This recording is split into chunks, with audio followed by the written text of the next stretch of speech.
or how do we close the gap if we want to use our population mortality models and our population mortality dynamics, if we want to use them for a portfolio of insured risks or a portfolio of pensioners or something related, right? So it has to do with what is the gap between the population as a whole in Belgium or in the Netherlands or in another European country, and then what if you have a specific subpopulation that you have to deal with?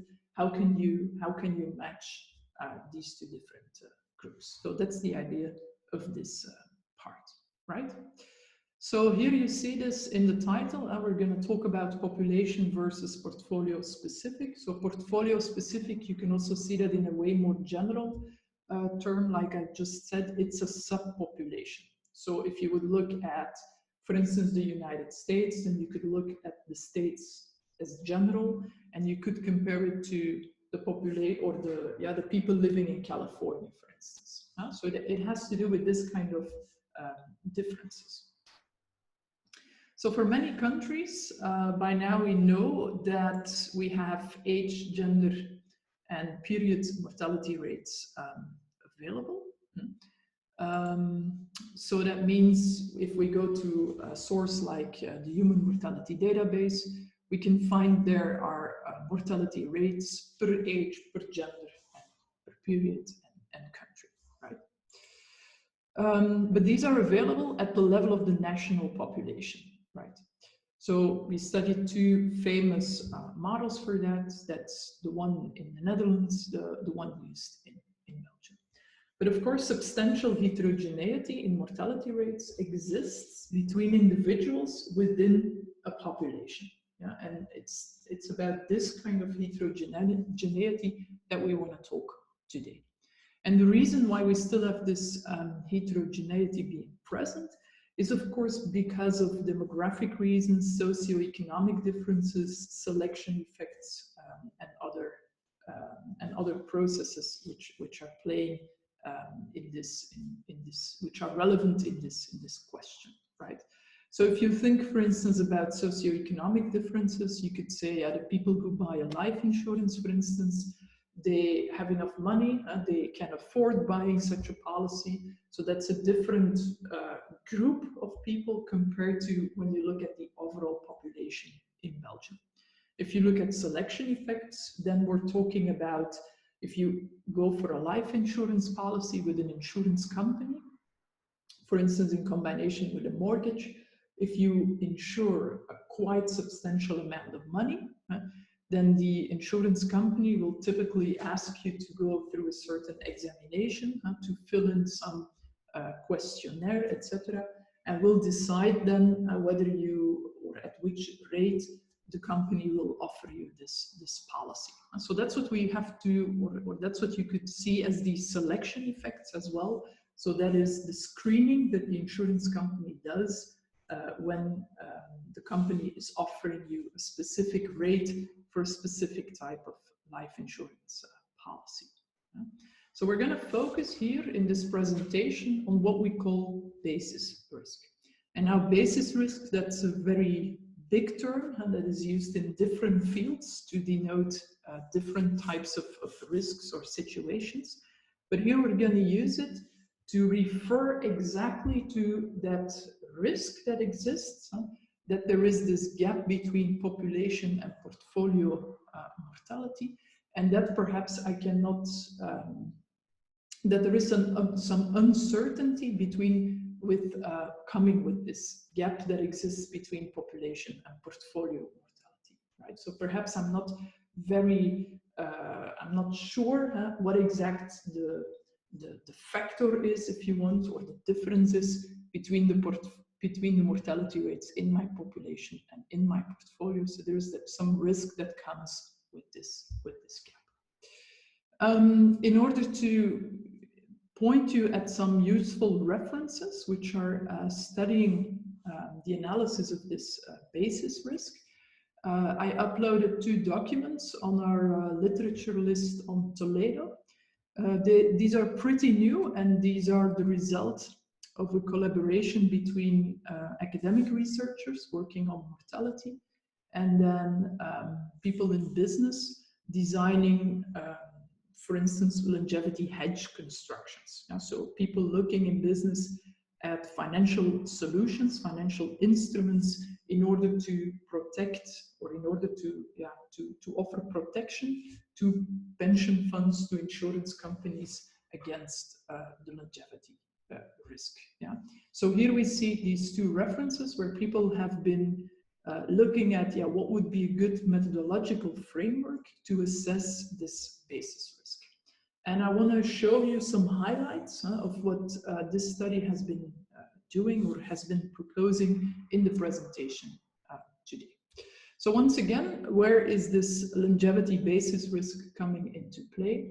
Well, it is, for instance, relevant when you're thinking about designing a hedging instrument. So think about a longevity bond, or think about a longevity hedge construction, where you want to where the longevity outcomes of the hedged portfolio, so think of a book of insureds or a book of pensioners within a pension fund, and their mortality rates, their longevity, is typically different from what you find at the level of the population.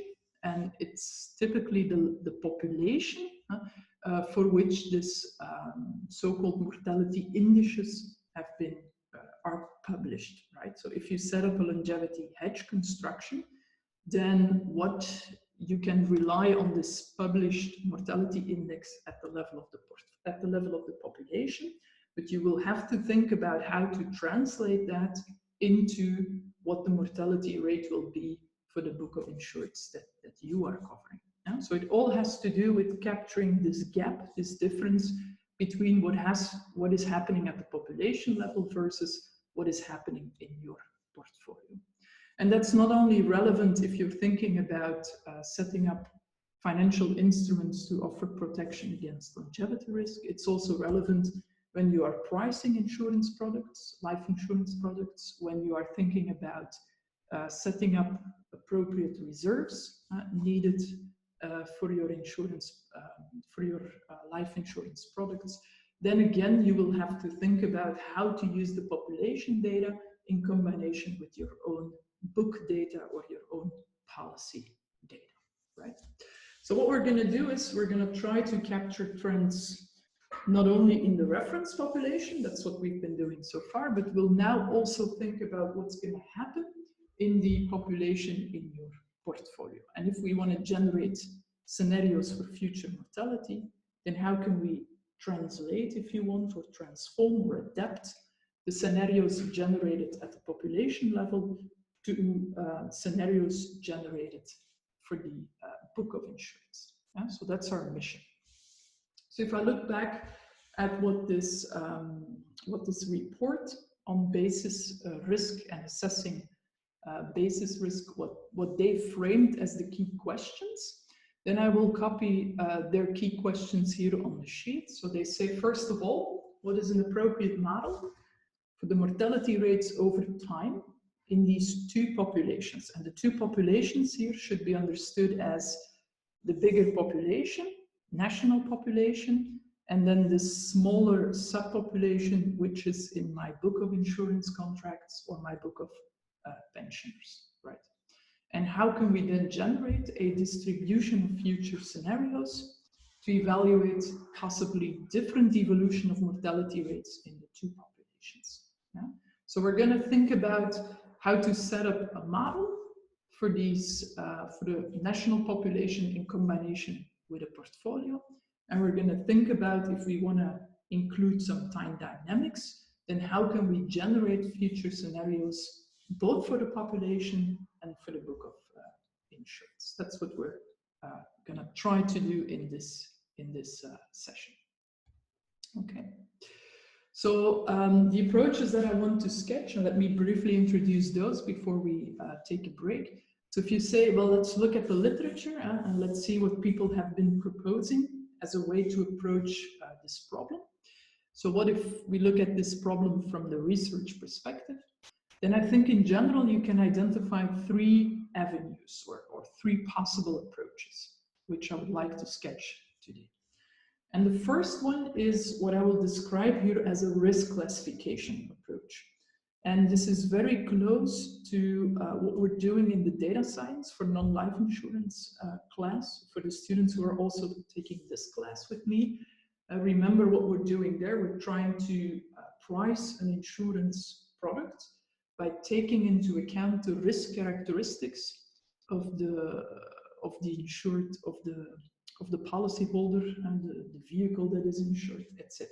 So we're also classifying risks there based on observable characteristics.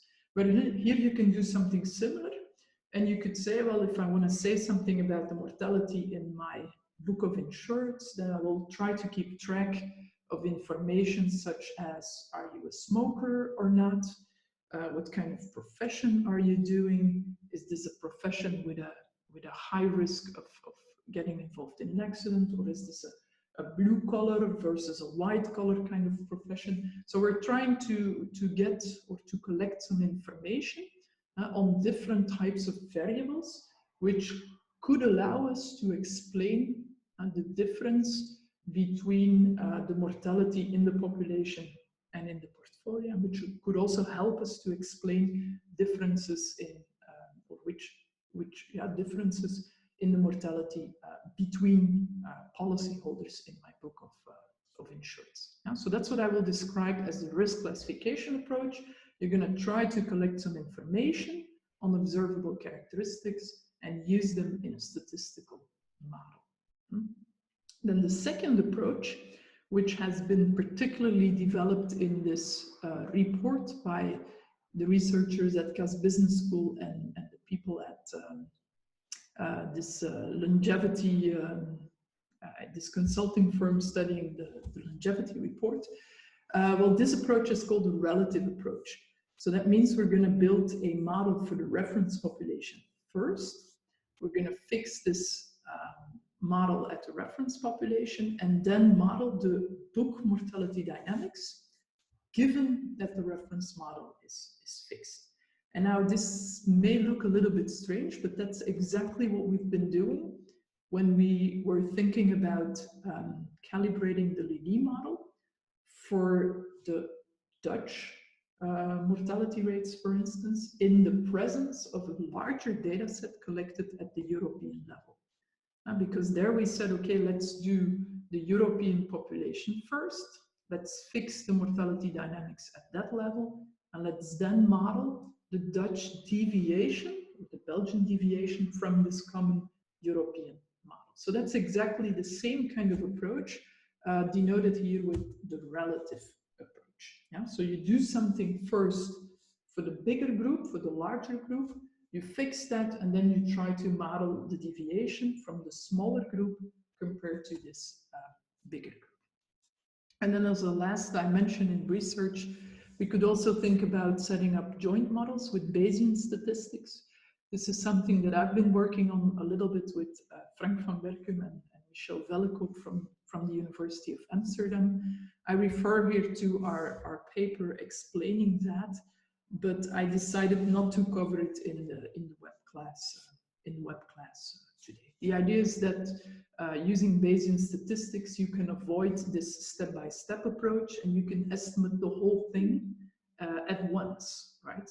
And you can, for instance, also by specifying an appropriate prior distribution for your time-dependent parameters, you also avoid this fact or this two-step approach where you first estimate the time dynamic dependent parameters and then specify a time series specification for them. With Bayesian statistics, that can go in one big model, which has certain advantages. You avoid this step-by-step approach, you specify appropriate prior distribution directly, etc. But the drawback is that these things get very complicated and computationally quite hard right away. Okay, so this is what I want to discuss. Any feedback? So I hope that it's clear that we need to do something when we step from the population to a portfolio. And there is this gap that we need to think about how to handle this gap. And then with the outline that you see here on sheet number 5, we see 3 possible approaches to think about building, calibrating this mortality model at the level of the book of insureds, at the level of the portfolio. And we're going to dive a bit more deep into the first 2 that you see over here. So the risk classification approach and the relative approach to deal with portfolio specific mortality rates, right? So this is based on a paper by Susanne Schnossel, Pascal Schoenmakers, and Michel Denuy in the European Actuarial Journal, where they think about risk classification in life insurance. So I'm going to briefly outline how their methodology looks like, and you'll see that this is very close and very similar to what we're doing in the non-life insurance pricing context when we think about estimating claim frequency, claim severity of policyholders in the presence of a certain set of risk factors. Yeah. So what are the key concepts of their methodology? So the whole idea in this risk classification approach is that you look at your policyholders and that you want to differentiate the tariff you are asking, for instance, for a life insurance policy based on a set of risk factors. And we see there are some examples studied in the paper by Denuy. There's obviously age, which is already used in the population mortality labels. There's tables, there is gender, which is also a covariate that we use at the population level. We could now also think about smoking habits. We could think about the amount of money that is insured, etc., etc. Right. Now, if you have these different characteristics, what you could do is you could split your portfolio into several different sub-portfolios, and just say, I'm going to calculate the mortality rates for such a sub-portfolio, right? So that's typically not what we do, because that would lead us to the creation of very small groups. Yeah? So this kind of stratification is typically not used, and instead we're going to use regression style methodology. Yeah? So that's what we're going to think about here as well. And what kind of regression are we then going to use? Well, we're going to rely once again on this Poisson regression model.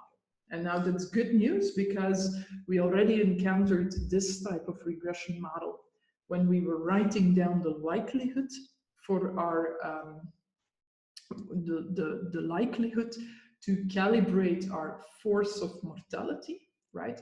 If you start from a survival likelihood, then we made the argument that by aggregating the likelihood contribution over all policyholders or over all members in your population, then you end up with a likelihood that is proportional to the Poisson likelihood. Yeah? So here it turns out that we can continue with this Poisson regression model as a way to set up this risk classification system.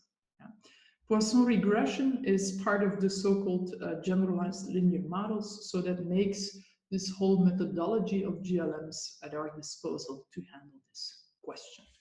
Alternatively, if you think back a couple of lectures ago, like I just mentioned, we started with this likelihood that was really designed and inspired by the ideas from survival analysis. So you could also go into that direction, and you could start thinking about using tools such as a Cox proportional hazard specification, etc.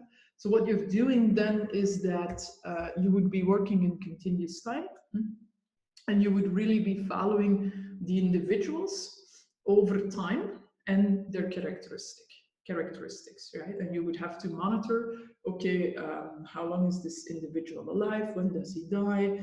Is it a right-centered observation or not, etc., etc. So the Poisson is then a little bit more easy to use as a regression modeling technique here, because it allows us to work with these number of deaths and exposure and use that as the response to set up our regression models, which is, I think, more easy to be used in a practical context than these tools from survival analysis.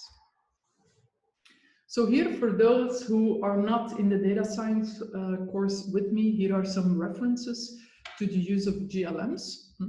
Don't worry too much about those. We'll discuss what we need throughout this class. So here we go. If you look at the case study that is discussed in the paper by Geschlossel, Schoenmakers, and De Vie, well, they look at the mortality experience in an insurance company, in the German marketplace, so in Germany, and they look at mortality experience registered over a period of 5 years. Yeah. And what kind of data do we then have to think about? Well, they look at male data, they look at individual insurance contracts, ages between 18 and 85, and in total, in their case study developed in the paper, they have over 5 million exposure years as exposure to risk. So that says something about what's the total number of years lived by all the individuals in the study. And they have over 12,000 deaths observed in this book of insurance. They also have a set of covariates at their disposal. So that's important here. That's the kind of data we have. We think about number of deaths, we think about exposure to risk, and we have a certain set of covariates being observed for these individual policyholders in the data set. Yeah. And we want to think about what kind of covariates do they have and how are we going to use this information. Well, in their case study, they have information about the product type. So this is about a life insurance business. So currently they have access to, okay, what type of product did my policyholder sign up for? Was it an endowment? Was it a term life? Was it a unit linked, right? They have information about the policy duration. Yeah? So if you look at a term insurance contract, what was the term? If we look at an endowment insurance, yeah, what was the term of this insurance, etc. They also have some information about, did this individual go through some medical underwriting, yes or no?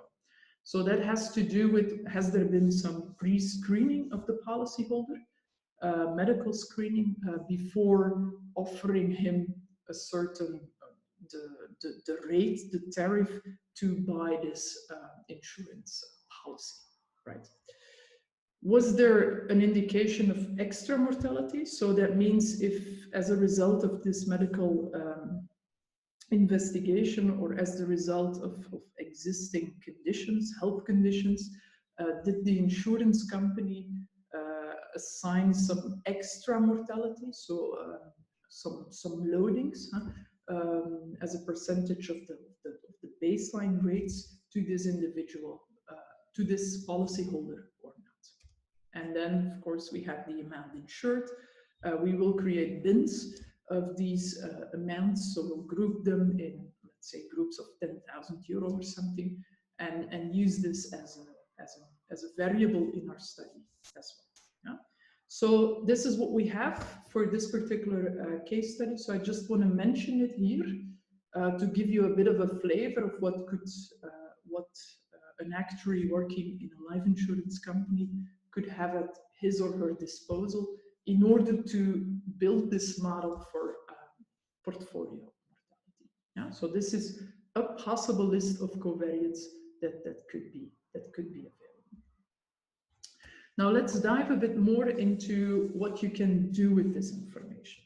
But first, maybe let's take a moment to see if this makes sense for everybody or if you have some questions. So I think the main takeaway is that you have to picture this more from a global point of view. And so we look at an insurance company, they have their policyholders, they know what their collected exposure is, the number of deaths in certain over a certain observation period. And now we assume that for each of the policyholders, you have a certain set of covariates being registered. And it doesn't matter too much what kind of specific covariates we have. This is just to give you some idea about what kind of information could potentially be collected. Any feedback or any questions? So we have No specific questions. Okay.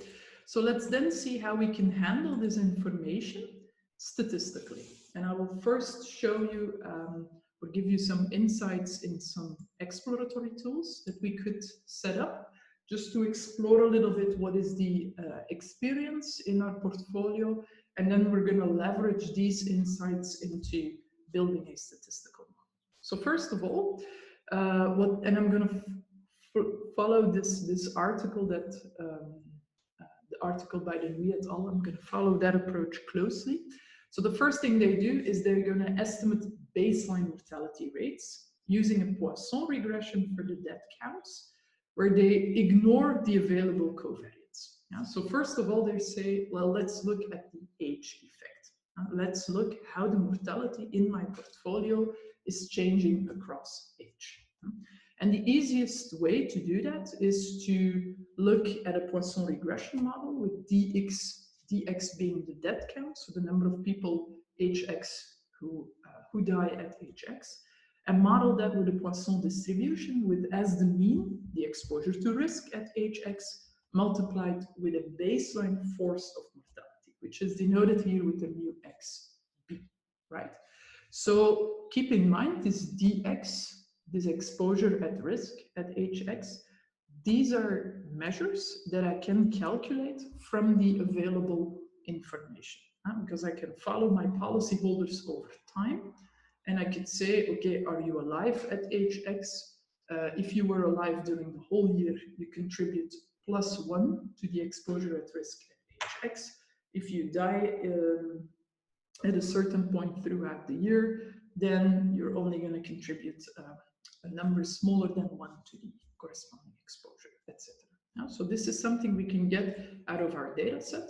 And with this baseline mortality, well, there you have several options. So either you go for the population reference model. So you could say, okay, I'm in the German marketplace, I'm going to use the mortality published for Germany, right? Or you could say, no, I'm going to measure this, or I'm going to calibrate this baseline force of mortality as a smooth function f of x. And in that case, you're going to calibrate the baseline mortality rate for your specific portfolio. So there are different approaches here, but the idea is to capture this age-dependent mortality, force of mortality, the mu x, when ignoring the available covariates. Then in a second step, what we can do then is, once we have the baseline mortality at our disposal, so we're going to denote that with het mu x b, that's my baseline mortality rate, then we're going to set up some exploratory data tools, denoted here as the standardized mortality rates. So these are typically used also in biostatistics to get a bit of a feeling of how mortality is changing as a function of certain covariates or certain risk profiles, right? So what we're doing here is we either do that for a specific age, or we do that across all the available ages. We calculate these standardized mortality rates for specific subgroups. So for instance, you could calculate what is the standard mortality rate for smokers versus non-smokers. Yeah? And then you can see how the realized number of deaths, denoted here with dx, in the group of smokers, in the group of non-smokers, how that is behaving against what the baseline model would tell you, right? So the d hat x is then the number, or the expected number of deaths that you would get in a certain group, and then the dx is what you actually observed in this group. So if this ratio is highly above, or is above 1, then you see more deaths in that particular group than anticipated. If the ratio is below 1, you see less deaths than expected. Yeah?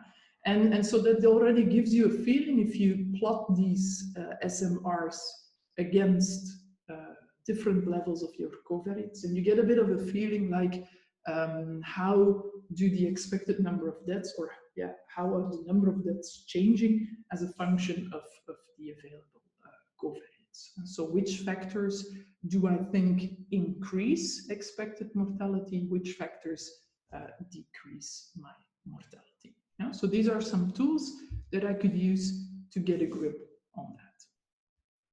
And once I studied my data from an exploratory perspective, I could then think about how to design such a Poisson regression model. And the whole idea now is that we're going to include covariates in our mortality rates, or we're going to include covariates in our specification for the force of mortality. Yeah? And in general terms, what we're going to set up is we're going to create certain risk cells. And a risk cell is denoted here with I, and a risk cell refers to a unique combination of covariates. So that means I consider a policyholder of a certain age, a certain gender, with a certain smoking habit or not, living in a certain area, insuring his life for a certain amount, etc. So this is a combination of covariates which defines a specific profile, specific risk profile in my portfolio. So think again about the parallel with the insurance pricing in our data science for non-life insurance course. And there, such a risk cell would also be a specific profile of driver, specified by specific combination of risk factors or covariates in my portfolio. And the idea is that I think about these different risk cells and that I then add or calculate the number of deaths for such a risk cell I, and I'm going to model that with a Poisson distribution with as the mean the exposure to risk in this risk cell multiplied with the force of mortality mu I for the risk cell. And the force of mortality is composed of the baseline mortality plus some additional effects, right? So here I'm multiplying my baseline mortality with a slope beta 1, and I'm adding an intercept beta 0. But you don't have to do that. You could also say my baseline mortality that is fixed, and I'm going to put it, if you want, I'm going to put it in the offset of my Poisson regression model. That would imply then that you don't include the slope, but that you put the slope, the beta 1, equal to 1. Yeah? So then the baseline mortality is fixed, and then you're going to add loadings on top of this baseline mortality. Yeah? So that is the idea. Then you're going to build a Poisson regression model. You're going to do variable selection. You're going to do model selection within this context, and you're going to look for what is the appropriate set of variables to include in this Poisson model, the appropriate set of variables to capture the heterogeneity in this portfolio of insureds and their corresponding mortality. Yeah. So that's the idea. If I then look at the end product that the authors of this study obtain, is that we can do identification, we can do quantification of what are the significant risk factors, we can come up with confidence intervals for the estimated effects, we could design risk profile specific mortality rates and their confidence intervals, and we can do that for different risk profiles in the portfolio. So to show you, for instance, a graph taken from the paper by Geschlossel, Schoenmakers, and Louis. So they construct different risk profiles. You see here that the black solid line corresponds to a low risk profile. The dashed line in red is a medium profile, and the dotted line in gray, that's a high risk profile. I forgot the exact specification in terms of the covariates underlying these different profiles, but this is the general idea. Any questions on this? So that's my risk classification strategy, where the idea is to do Poisson regression modeling, but now in the presence of covariates, and to look for the appropriate set of covariates to specify this Poisson regression model. That's okay. All right. So if that makes sense, then we could go even one step further. And that is, yeah, why would you restrict to GLMs, where the specification of the regression structure is linear? We say that's a linear predictor that we're using there. Well, you could also make that a bit more flexible. And instead of just doing linear regression, you could go for additive regression, where you can include smooth effects. For instance, F1 would be a smooth effect of age, F2 would be a smooth effect of salary, F3 a smooth effect of the level of disability, F5 would be smoother of the longitude and the latitude of the postal code where your policyholder is residing, and so on and so forth. Yeah. So this is just to show you we can make this regression kind of idea, we can make it a bit more flexible. This is also what we've been investing in our data science course. So if you are not familiar with GAMS and you don't study or you don't follow the data science course, then just ignore this. This is something that I'm just mentioning as a background, as some additional research perspective. But it could be a nice idea to work with these smoothers, because of course you'll have certain covariates which are continuous, like the salary, like the insured amount. So instead of binning these continuous covariates into intervals, you could also estimate these smooth effects, right? So this combines different types of predictor variables, yeah. And if I may refer you to a study or to a paper that is doing this, then I'm going to refer you to the paper that I'm writing at this point with Frank van Berkum and Michel Vellekoop, where we study data from a Dutch pension fund following individuals over a 5-year period, where we have quite a lot of information available. You see some statistics over here, and where we then explore the use of those GAMs with the LIMB model produced by the Dutch Actuarial Association as our baseline mortality rate model. So on the next graph, on the next sheet, you see some pictures. So here for these members of the pension fund in the Netherlands, how we know exactly where they live, on the map where they live in the Netherlands. So you see here the exposure that we have for each postal code, 4-digit postal code area in the Netherlands. We see here the number of deaths that we have in our portfolio. We have characteristics like the age of the pension fund member, how many years he or she spent in disability, what kind of percentage of service he or she spent in disability. We have information about the average educational level per postal code.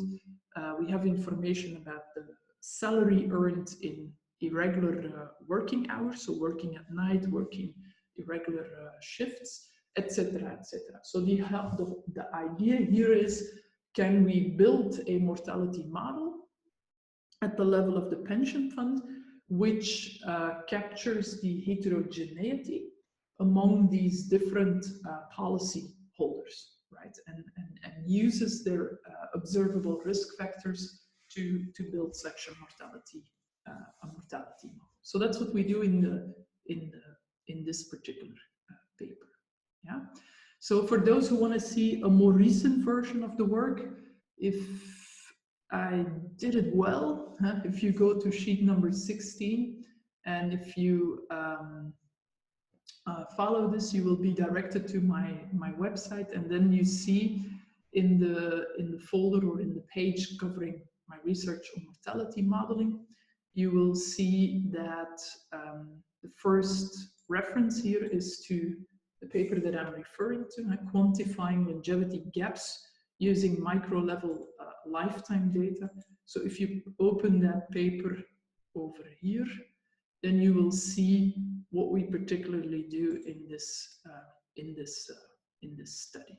Yeah, so that's more as a background reading for those who are really interested in seeing, okay, what kind of data do you have at your disposal? How do you build such a model using this information from the different individuals in the study Yeah? So we're currently revising this paper and hope to resubmit it very soon. Okay, so that is that's what I wanted to say about the risk classification approach. Anything you want to share? Anything you want to add about this? Anything that's not clear? Okay, so then I will continue with the last approach that I want to sketch, which we labeled as the relative approach. Yeah, and here we're heavily relying on this strategy and on the research designed by these researchers in the UK in collaboration with the actuarial team at CAS Business School.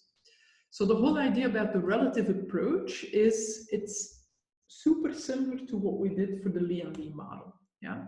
So what we're going to do is we're going to first model the reference population, and then we're going to model the book given what we already modeled for the reference population. Yeah. So this is similar to if we think about our Lee strategy. There we first modeled the European population, and then we modeled Belgium or the Netherlands given what we already captured in terms of the mortality at the European level.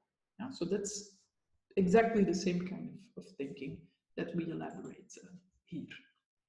So what could be possible advantages according to the authors of this study? That we can allow for mismatches between the data that we have at the reference portfolio and the data that we have at the book level. We don't have to follow these two groups along the same age range. We don't have to follow them along the same number of years. You could play with that, and there could be differences, and that could be taken into account. Reference population models, they're typically widely available, extensively studied. That's true because we already spend a lot of time on discussing such reference population models using Lee. So we have such models available. And the reference is typically much larger than the book. Yeah? So it could be interesting to first say, okay, I'm going to design a model there, fix it, and then see how the book deviates from this reference population. This could also allow you for consistency when you're modeling several books using the same reference population. Okay, so let's see how they do this. Well, what I have to point out here is that we're studying a UK publication on mortality. So like I already mentioned before, authors in the UK typically, or very often, they like to go for this binomial likelihood specification. Yeah, so that's what you see over here. I will stick to their approach, but keep in mind you can also replace that right away with a Poisson likelihood approach.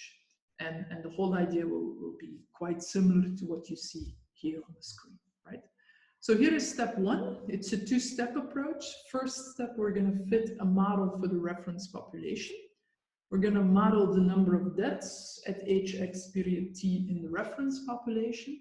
We're going to use a binomial likelihood for reasons I just explained. We're going to do exposure to risk. That's the E that you see over here. So exposure to risk at the level of the reference.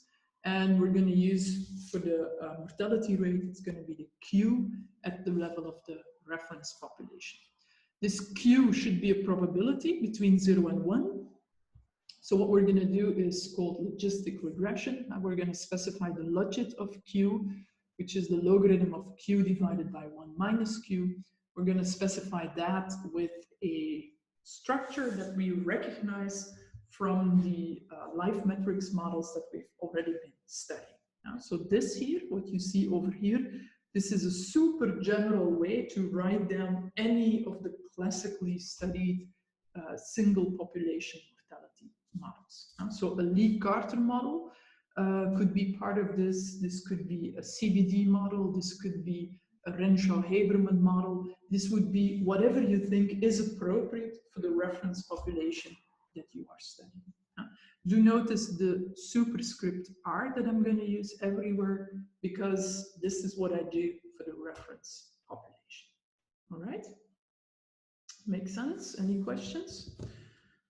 So the only, a bit peculiar thing is perhaps this binomial likelihood. We've always been using the Poisson likelihood, but that's just, it's just a choice. It's a small preference of the researchers or the authors of the study, let's say. Yeah. So we do know that the kappas refer to time-dependent parameters, mortality trends, and the gamma parameters refer to cohort effects in the reference population. We've discussed that already. So that's step one. That is similar to what we've been doing before. If we then look at step two is new, but also not so new, because we've been doing this for Lee and Lee already. But in step two, the idea is that we're going to fit the book. And so the book refers to the population in my insurance portfolio, or my population in my pension fund, and a specific population I want to say something about. I'm going to fit the book given the model that I already obtained for the reference, right? And the way how that is done in this binomial likelihood is that you're going to say, now I'm going to look at the number of deaths at the level of the book. I'm going to assume a binomial distribution for this number of deaths. I'm going to use the exposure in the book, and I'm going to calibrate a mortality rate at the book level. And for this mortality rate at the book level, I'm going to use the specification as is presented over here, right? So what we get here is we're going to apply this logit transformation once again, because that guarantees that we'll have a probability for Q between 0 and 1, right? So we're going to model the logit of QB by using a specification, which can be, again, any life metrics type of model that you would like to use. And we're going to add to that the logit of the Q at the reference level. So what you'll see here is that we fix this Q at the reference level, and we model a certain deviation from this mortality rate at the reference level. And this deviation is captured by a life metrics kind of specification. That's what the authors propose. So the alphas capture mortality level differences. The M here refers to the number of components that you want to include here in the trend model. The gammas refer to cohort effects. The kappa are time-dependent parameters. So what you should keep in mind here is that, okay, in principle, you can do this. You can make this as complicated as you want, but of course, you'll need to estimate this model, and you'll need to estimate the parameters with the B superscript at the level of your book. So if your book is small, then there's no way that you can build a very fancy, complicated model for that book and estimate the parameters with enough precision, right? So if your book is rather small, then typically you will be limited here. You will just fit the alpha XB and ignore the rest of the specification.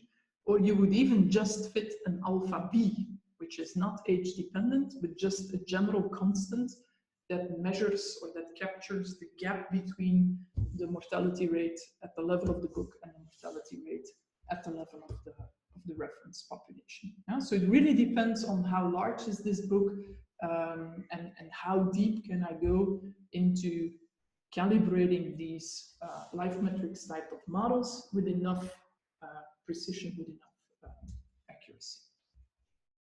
Okay, so that's the general approach. I include here the reference to what we already did. This is Lee and Lee, right? Do keep in mind that the logit of Q is approximately equal to the log of mu. So what you recognize here then is just what we did for Lee and Lee, but with Lee and Lee we did it for Europe and then Belgium or the Netherlands as part of as part of Europe. What we're doing here is that you say, okay, I've got a book of Dutch pensioners, for instance, and they are a subset, a subpopulation of this bigger Dutch population. You could also say, yes, okay, Katrien, but then you can also combine these two ideas. You could do Europe, you could do the Netherlands, and then you could do a book of insureds within the Netherlands. That's indeed very well possible to set it up like that. Okay. So maybe let me continue a bit more on discussing this relative approach, and then we'll see that whether there are any questions left. So of course, if you play with these life metrics specifications, then you'll need to think about proposing time series dynamics. So if you include kappas at the book level, if you include kappas at the reference level, you'll have to specify, and also gammas, then you'll have to specify time series dynamics for them, right? So typically we're going to go for a multivariate random walk with drift for the kappa in the reference population. We can do AR1 typically for cohort effects in the reference population. We could do something like a vector AR1 process for the time indices in the book, etc., etc. So the choices that are listed over here, these are the choices that are proposed by the authors of this study on capturing longevity basis risk. I do not expect you to be aware of what a vector AR1 process does, etc. But just keep in mind, and the more time series or time-dependent parameters you have, the more complicated it becomes to think about suitable time series dynamics models, right? And of course, you'll have to select the appropriate model specification for the reference for the book. You'll have to examine the goodness of fit, the robustness against the choices you make, for instance, the calibration period, etc., etc. Yeah? So just to show you a snapshot from the paper on which this relative approach is based. So literally in this research, people have been investigating a lot of different specifications for this reference population and for the book population, and then bringing things together. Yeah? So you see some of these mentioned over here. This is just to show you a bit that indeed you can go very wild in the specifications that you want to investigate here. For instance, if you do a 2 population M7, like we see here, a 2 population M6, a 2 population CBD model. So these are all models that we've encountered at some point in our discussion. And here it's a matter of, yeah, what do you do at the reference level? What do you do at the book level? And how do you put things together? So one could go for this direction and investigate or try to find a suitable model for the book using this strategy, but I'm not going to say it's an easy way to do it, right? So what is definitely easy is if you include just an intercept here, an intercept that is either not age-dependent or age-dependent. If you want to do something extra here, so something time-dependent, then, okay, for simple specifications, I think Lee, think twice Lee Carter, that's doable. But for more complex specifications, this can become very hard to come up with good fits and sensible model choices. So some concluding points of attention. In fact, you can now look at 3 sources of uncertainty if you would produce the Venn charts, longevity Venn charts that result from such a reference plus book specification. First of all, you've got the process risk, and this process risk is coming from the time series model. So that's, if you think back about the handwritten notes that I started with in today's class. So then we think about the process risk. So what is the uncertainty? What are the simulations that I can do for my time series dynamics? So that's a source of uncertainty. A second source of uncertainty, which we didn't discuss so far, is the so-called parameter uncertainty, right? And what do we mean with this parameter uncertainty? Well, so far we fixed the estimated parameters at their point estimates. And we said, okay, let's treat them as if they are fixed and they are estimated by these point estimates. And we did, in fact, the same thing for the time series. We estimate the KTs, we estimate the kappa T's, and then we'll treat them as if they are fixed. But that's, of course, not I mean, there is a source of uncertainty there that you could think about including in your simulations.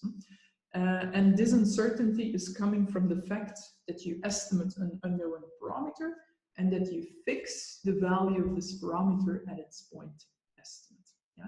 And to get around that, to include for the parameter uncertainty, I think there are two things that you can do. You can go either for a bootstrapping approach, where you say, okay, I start from the European data, from the Belgian data, and instead of working with the same data set, you could simulate a new data set from your calibrated Poisson model. So you could simulate an artificial data set, do the calibration of your model on this artificial data set, and get a slightly different value for your parameter estimates. And if you repeat that process 10,000 times, then you would be able to capture parameter uncertainty. This is something we're going to discuss a little bit more in the data science course, where we're also going to need that to do claims reserving.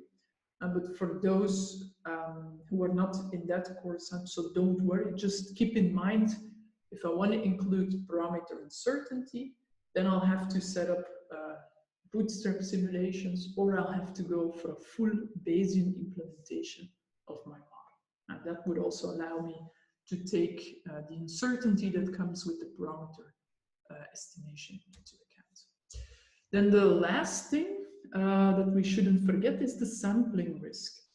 And that is, of course, well, you can build a model, you can simulate future scenarios for the mortality rates, yeah, for the time-dependent parameters in your model, etc. But in the end, if you are managing an insurance company, if you're managing a pension fund, what you are interested in is also this sampling risk, in the sense that you really have to sample them for each policyholder in your portfolio, whether he or she is gonna die in the next year, or when he or she is gonna die in the future years, right?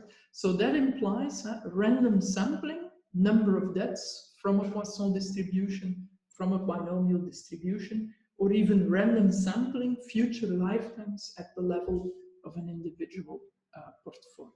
So these are three types of uncertainty that you could think about when setting up scenarios for the future. And I must say that up to this point, we only thought about including the first one, the process risk, the uncertainty that comes from the time series model. Yeah. Of course, if you're dealing with smaller books, all of the above become more important because you'll be facing larger uncertainties when dealing with smaller books. So you'll have to think about including those in your experiments. I think I'm going to stop here for the relative approach. So any questions on that? Or any feedback?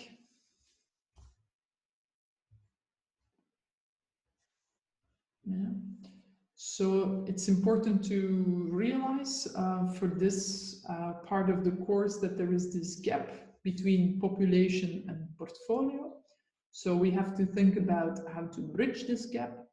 We can go for this approach with risk classification, where we try to include information registered on observable covariates for my different policyholders, my different pensioners. Or I could go for this relative strategy, yeah, where I try to model the reference population, fix that, and then model the deviance, or model how the book deviates from this reference population. And then I think a last point of attention are these three sources of uncertainty, so the process risk, the parameter uncertainty risk, and the sampling risk. So that's the takeaways for this part of the course. Any ideas or any feedback? Is that okay for everybody?